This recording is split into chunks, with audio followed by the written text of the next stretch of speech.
Friends, welcome to Kalpana Joshi's kitchen. આજે આપણે બનાવીશું આપણા સૌના મનપસંદ એવા ચણાના લોટવાળા ભરેલા મરચાં. શાકની પણ જરૂર ના પડે એવા ટેસ્ટી બને છે. તમે આ મરચાંને દાળ ભાત, પૂરી, રોટલી સાથે સર્વ કરી શકો છો. જો તમને મારી રેસીપીઓ ગમતી હોય અને હજુ સુધી મારી ચેનલ સબસ્ક્રાઈબ ના કરી હોય તો સબસ્ક્રાઈબ કરજો. તો ચલો આપણે બનાવીએ. તો ભરેલા મરચાં બનાવવા માટે મેં અહીંયા મોટી સાઇઝના 6 થી 7 નંગ મરચાં લીધા છે, જેને મેં પહેલેથી જ ધોઈ લીધા છે અને કોરા કરી દીધા છે કપડાથી લૂછીને. હવે આપણે આ મરચાંને આ રીતે ડીટિયાથી થોડે નીચેના ભાગમાં આવી રીતે કટ લગાવીશું અને અંદરથી બિયા કાઢી લઈશું. જો તમને તીખાશ થોડી જોઈતી હોય અને તીખું પસંદ હોય તો બિયા ન કાઢો તો પણ ચાલે. અત્યારે હું બિયા કાઢી લઉં છું,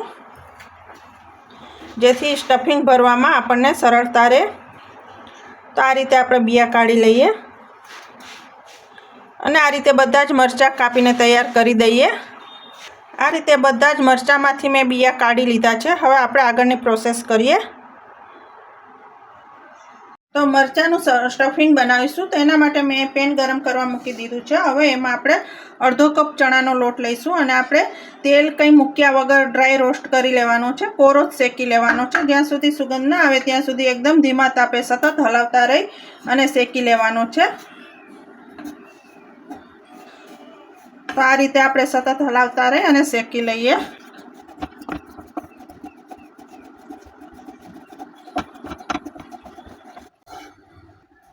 તો આ રીતે મેં 5 થી 7 મિનિટ સુધી સતત હલાવતા રહી અને ચણાનો લોટ શેકી લીધો છે.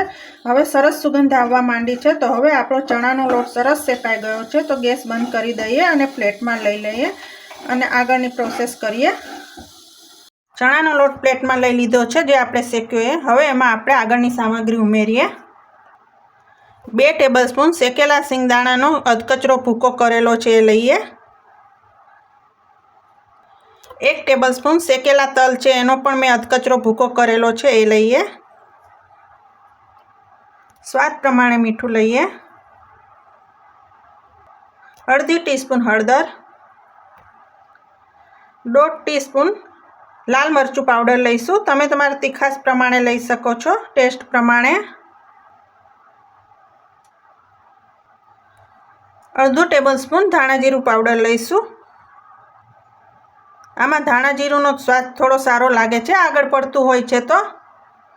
1 ટીસ્પૂન ગરમ મસાલો, 1/4 ટીસ્પૂન હિંગ લઈએ. 1 ટીસ્પૂન વરિયાળી લઈએ. અડધો ટેબલસ્પૂન લીંબુનો રસ લઈએ.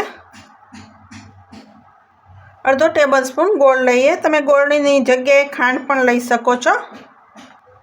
2 ટેબલસ્પૂન તેલ લઈએ. થોડા લીલા ધાણા લઈએ. હવે બધું સરસ મિક્સ કરી દઈએ.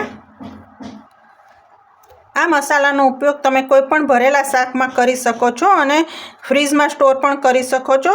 પણ ખાલી ધાણા ઉમેરવાના નથી. ધાણા જ્યારે શાક બનાવવાનું હોય ત્યારે જ ઉમેરવાના. ધાણા વગર આખું મસાલો તમે 2 થી 3 દિવસ સુધી સ્ટોર કરી શકો છો.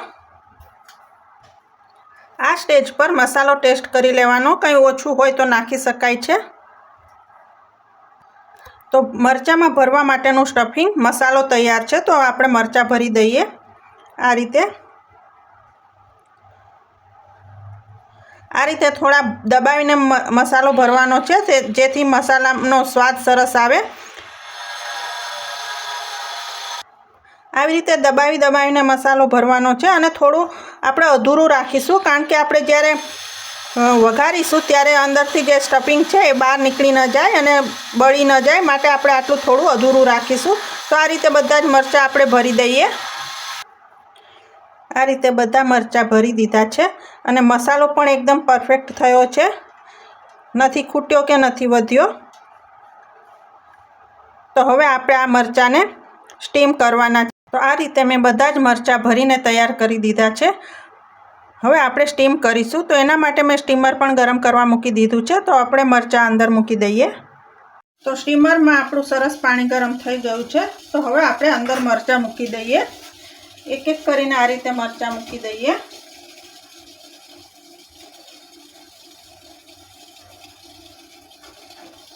આ રીતે બધા મરચાં ગોઠવી દીધા છે. હવે આપણે ઢાંકીને 5 થી 7 મિનિટ માટે સ્ટીમ થવા દઈએ.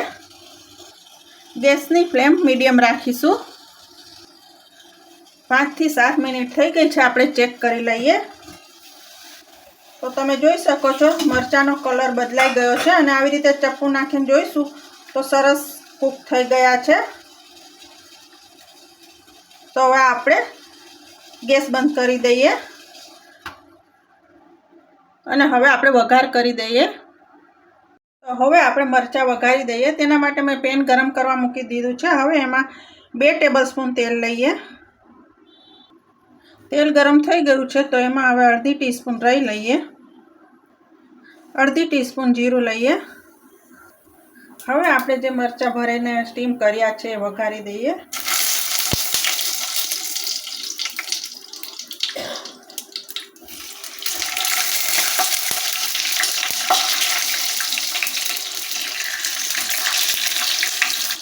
હવે આ મરચાંને ચમચો નથી ફેરવવાનો, પણ આવી રીતે જ આપણે હલાવી લઈશું.